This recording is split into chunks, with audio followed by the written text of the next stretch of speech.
Good evening again. Tonight we continued our discussion on the most pressing international matters.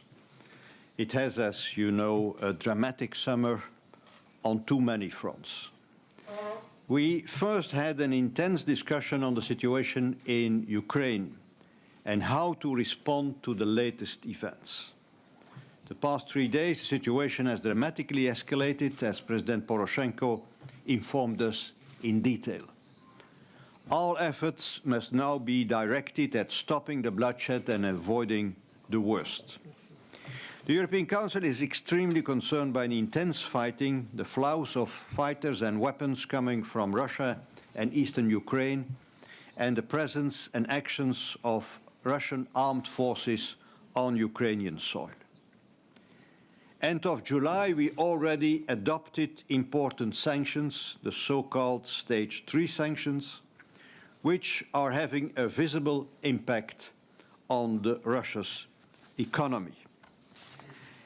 The European Council says that it stands ready to take further significant steps in the light of the evolution of the situation on the ground. And it requests the Commission to urgently undertake preparatory work together with the Action Service and present proposals for consideration within a week.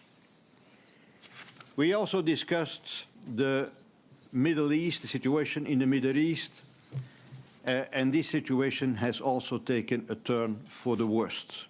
In Libya, Syria, in Gaza, all points that we discussed today. But let me focus in particular on Iraq and the atrocities committed by the so-called Islamic State. The instability, the violence could rip apart the region and spread beyond. In the national effort to counter this threat, the Union will do its part, and we are committed to providing humanitarian support. Certain member states are providing military material to Iraq, and the European Union supports that decision. Today we request foreign ministers to look into stronger sanctions against ISIL, in particular to deprive it of the benefits of illegal oil revenue. In our countries also, combating radicalization must be a top priority. We have agreed to accelerate measures to stop the flow of foreign fighters, including an EU passenger name record system. We will review this in December. And finally, last point, we also discussed the economy. Here, the economic and employment situation is deteriorating rapidly, and it raises significant concerns. In recent weeks, economic data have confirmed that the recovery, particularly in the euro area, is weak, that inflation is exceptionally low, and unemployment unacceptably high. The European Council recalls its conclusions of the end of 2014 on the European semester, as well as its agreement on a strategic agenda with a strong focus on jobs, growth and competitiveness. The European Council calls for a rapid progress on implementing these orientations. To this end, it asks the Council of Ministers of Finance to assess the socio-economic situation and to start working on these issues without delay. The European Council also welcomes the intention of the Italian government to hold a conference in October at the level of heads of state or government on employment, especially on youth unemployment, following those conferences held in Berlin and in Paris. In the autumn, the European Council will also address the economic situation, and a dedicated Euro summit will be convened. That summarizes our work of this evening, after, of course, we have taken the decisions on the two top jobs. Thank you. Thank you very much. Good evening or good night, ladies and gentlemen. So since this is the first time I speak with you after those appointments, let me extend my congratulations to my very good friend Donald Tusk and also to Federica Mogherini on their appointments. I know they are both deeply committed Europeans, and I'm sure that together with Jean-Claude Juncker, they will make a great team, and they will work actively on the European priorities. And job creation based on growth is obviously at the center of our priorities. It's important that heads of state and government will discuss employment, especially youth employment, in October in Italy, building on the previous conferences in Berlin and Paris. The European Commission will ensure a smooth transition between this and the next College of Commissioners.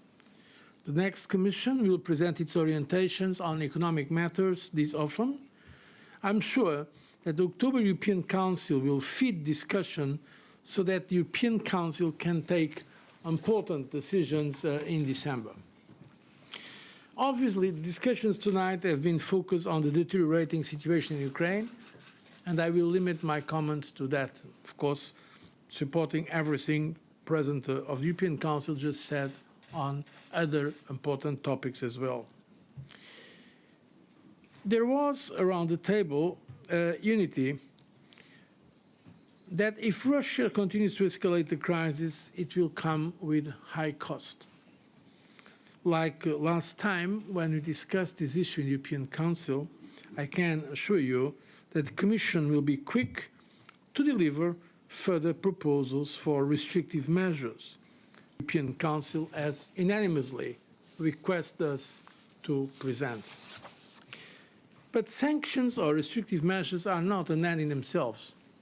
They are instruments to show to the Russian leadership that in the 21st century, the current behavior is not acceptable, and that we urge them to come to reason and to work constructively with the European Union and, of course, also with Ukraine.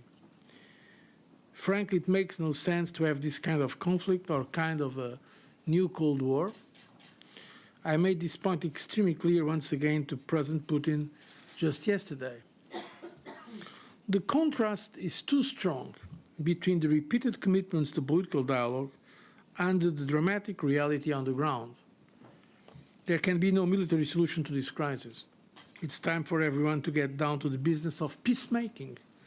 It is not too late, but time is quickly running out.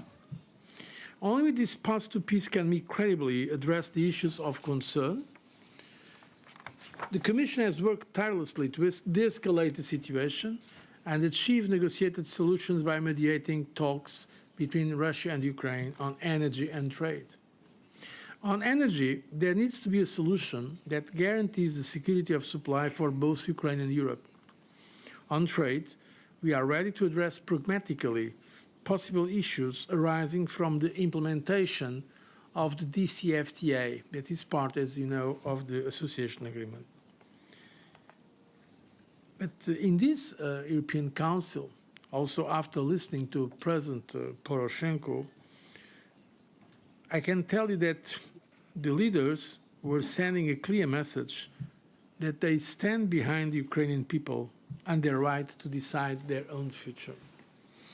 Our support is already making a tangible difference. The unilateral trade measures the Commission proposed in April have increased Ukraine exports to the European Union by 14% since then.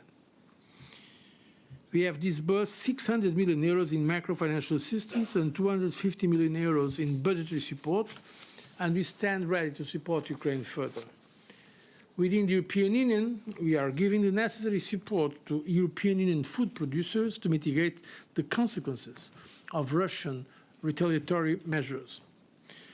Let me finish with a word on the humanitarian situation. The most vulnerable need to be protected.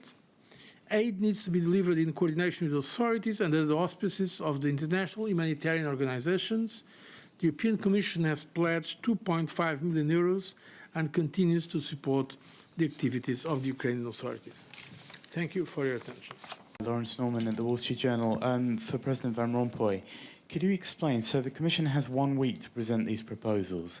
Does that mean that Member States will make a decision within 1 week? And what would be the trigger for going ahead with further sanctions? And I wonder if I could bring President Barroso back to his press conference with the Ukrainian president from many hours ago. You talked about the point of no return, as he did. What do you mean by that? What would be the consequence if we reach a point of no return in terms of our relations with Russia? First question, you will have at your disposal the text of the Council conclusions. It will be point 12, and there we say that it depends. Further steps depends on the evolution of the situation on the ground, and so we will assess the situation, which is worsening every day, but there is no precise criterion, but I can assure you that everybody is fully aware that we have to act quickly given the evolution on the ground and the tragic loss of lives of the last days, and most likely also of the coming days given the military situation.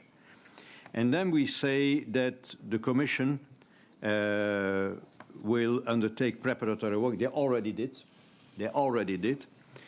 And that we will present proposals for consideration within a week. And that means also that we start the consultations of the with the Member States. I will not say tomorrow is Sunday, but in the beginning of the week, so that we can be ready within a week. Of course, then the Council or the COREPER has to decide. But not only the preparatory work at the level of the Commission, but the preparatory work also together with the Member States will start from next week on. So this decision-making process is speeded up in a way that is unprecedented since the outbreak of the crisis. Concerning the point or the question you have raised to me, what I said, in fact, I said also earlier to President Putin himself, apart from the extremely dramatic consequences of this crisis in Ukraine itself, there is here an important dimension. It is the relationship between Europe, the European Union, and Russia. If there is no change in the behavior of the Russian leadership, and if we cannot come to a real political process, I'm afraid that further escalation will make it impossible to reestablish the kind of relations that I believe are in the interest both of the European Union and Russia. That's what I meant by the point of no return. The reality is that these measures that have been taken and countermeasures are provoking a clear deterioration of the relationship between Russia and the European Union. I cannot believe that the Russian leadership sees this as positive. If they think strategically, they will certainly agree that it's very important, the relationship with the European Union and its member states. Europe also has no interest in this confrontation with Russia. And we have been saying it clearly from the beginning. Of course, at the same time, we have to state the question of principle, that is the right of Ukraine to decide about its own future. So when Ukraine wants, as just today President Poroshenko reiterated, to have an association agreement with us, they have that right. The European Union cannot deny that right. Having said this, we don't see an association agreement between Ukraine and the European Union as something against Russia, and that was never our intention. So I think the Russian leadership has to think about the consequences this crisis is having in the overall relationship between the European Union and Russia. And as I said, it may happen that with escalations and further escalations, we come to a situation of no return. And that's not good, certainly. That's not good for Russia. That's something that also in Europe we don't wish. At the same time, I said, and I keep that opinion, after the discussions, very important discussions we had today in the European Council, very rich discussion, that it's not too late for a political solution. We do not believe in a military solution for this crisis. It's obvious there will not be a military solution. But we believe it is possible to address some concerns. If there are concerns in terms of the DCFTA, we already said to the Russians themselves that we are ready. In fact, we are ready to create a group to see how to implement the DCFTA in a way that responds at least to part of those concerns. If there are some specific issues on energy, we have been discussing those issues. In fact, the Commission has been mediating talks between Russia and Ukraine. So why to continue with a situation of military conflict, let's say the right word, war, because what's happening in the eastern part of Ukraine is indeed war, when we can avoid the suffering, not only of the Ukrainian people in that region, but also we can avoid the deterioration, dramatic deterioration of the relationship between Russia and the European Union. And that's the point we've made very clearly to the Russian leadership. Thank you. We have time for one more question. The gentleman in the middle. Markus Böhnisch, Deutsche Welle. Let me ask you two questions. One is about the general mood. Yesterday in the Foreign Affairs Council, we listened to foreign ministers that were quite disappointed and frustrated with Russia. And now we are listening that apparently here in the council there is still hope to convince President Putin. What are the changes? And the second one is maybe you can clarify some figures, because President Poroshenko in his press conference said that there are 500 million as credit on the table and 250 million as a guarantee. Is it additional to what was already paid, or maybe you can clarify that? First part of the question is I can't compare the mood in one meeting with the mood in another meeting because I didn't attend the first meeting, so you were on both of them, so you can compare. But in any case, mood or no mood, that's not the important thing.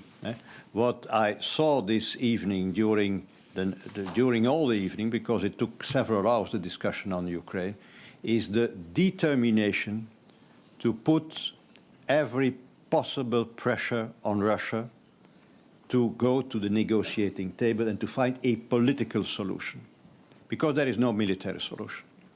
And we have not so many means at our disposal, but one is important and at the end will be effective, and that are restrictive measures, sanctions. The mood in the Council was a determined mood to go on with that instrument, although it creates also problems and tensions inside our member states. But that is the price to pay. So I had this impression of the meeting of this evening. And again, I can't compare it with the Foreign Affairs Ministers' meeting. At this time of the night, of the morning, it's difficult to be accurate on figures. What I can tell you, and I have to do it with some caveat of precaution, so some precautionary remarks, because I don't have all the figures on my mind now, is that we have already disbursed 600 million euros in macro-financial assistance to Ukraine and 250 million euros in budgetary support.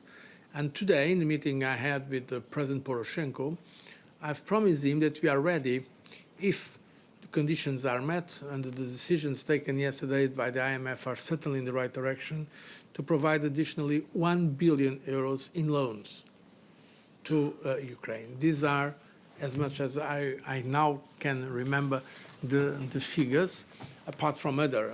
We just offered 2.5 million euros for the humanitarian assistance that, in fact, will be conveyed through humanitarian international organizations, most likely the International Committee of the Red Cross.